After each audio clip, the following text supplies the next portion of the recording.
I used to think that self-trust was pretty much like self-confidence. They are personality traits, which means that you are born with it. You either have it or don't have it. What I have learned from my personal experience is that both self-trust and self-confidence are learnable skills.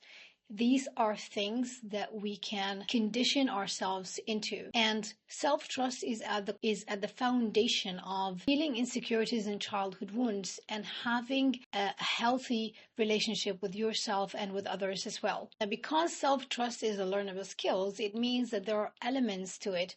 It means that it's a practice that comes with time and consistency. But once you're able to get yourself to a place where you can trust yourself as much as you trust the people that you love the most in your life, it is going to fundamentally change your relationship with yourself and the rest of your relationships as well. Now, what's really important for self-trust is not to be hard on yourself and to know that this is something that might take time, that during our childhood we learned to relate to ourselves and to others in a way that did not confirm or condition self-trust in ourselves. But now that we are adults, we have all the tools to do that.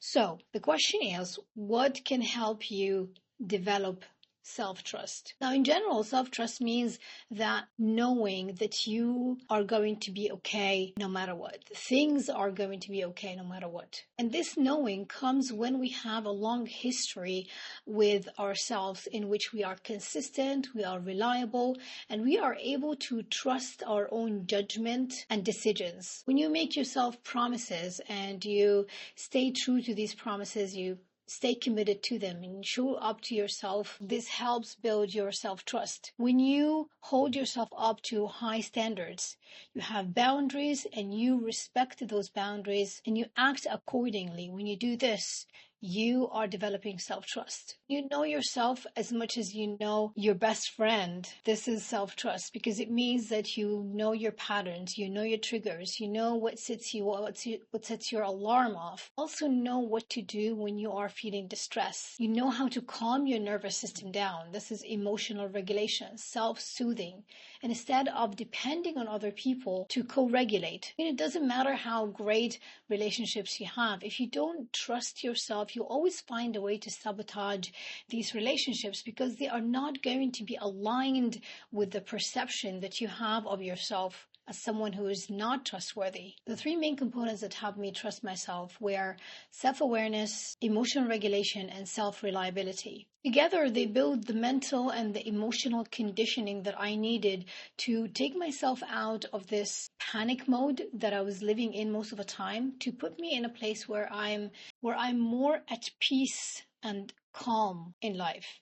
So this means that when I'm triggered, I know what to do. I know how I react. I know how I used to react, but now I know how to respond from a place of awareness. This means that I'm not carried away by the emotion of panic or anxiety anymore. This is how we want our loved ones to show up for us, and this is the same way that we want to show up for ourselves, to honor our presence, to know that we have the self-respect, self-appreciation, and to treat ourselves in the same way that we want to be treated by others. Here's one more video about self-trust.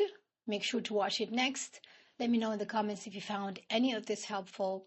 I'll catch you up in the next one. Take care of yourself.